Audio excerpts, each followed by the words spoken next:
एक अधूरे प्यार की कहानी। 1000 वर्ष पहले नागलोक पर कुछ शैतानी शक्तियों ने हमला कर दिया था, जिससे पूरा नागलोक खत्म हो गया। नागिन और शैतानी नीली नागिन के बीच बहुत युद्ध हुआ और उस युद्ध में नागलोक के नाग और नागरानी भी मारी गई थी। 1000 साल बाद फिर से शुरू होती है नाग और नागरानी की कहानी।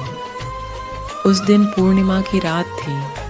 यदि उस दिन नाग नागिन का मिलन हो जाए तो नाग नागिन को अमर होने का वरदान मिल जाएगा।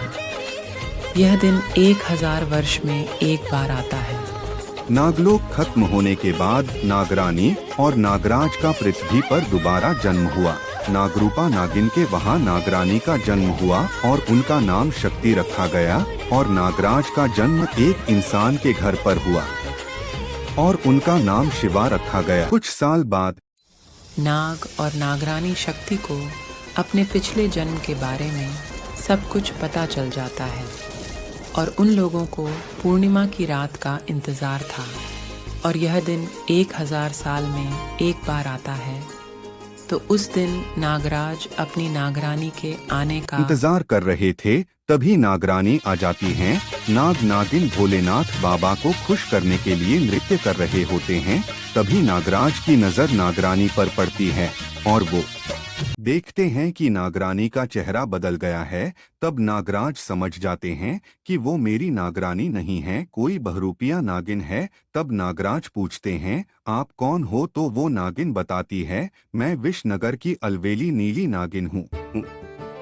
अलबेली नागिन बहुत ही शक्तिशाली थी और नागराज की शक्तियाँ उस दिन पूर्णिमा की रात होने के कारण कमजोर हो गई थी। अलबेली नागिन जानती थी पूर्णिमा की रात को नागराज की शक्तियाँ कमजोर हो जाती हैं।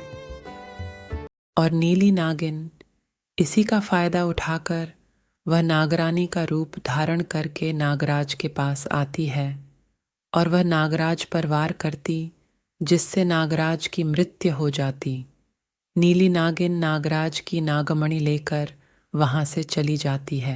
तभी नागरानी शक्ति आ जाती है और वो नागराज को देखकर रोने लगती है और कहती है, जिसने भी मेरे नागराज को मारा है उसे मैं जीवित नहीं छोड़ूंगी। और आगे की कहानी अगले भाग 2 में सुनेंगे। और जो लोग हमारे चैनल को लाइक और सब्सक्राइब नहीं किया, वो लोग हमारे चैनल को लाइक और सब्सक्राइब कर दें। पादुका की सेवा करते मान से वो नाग कंठ में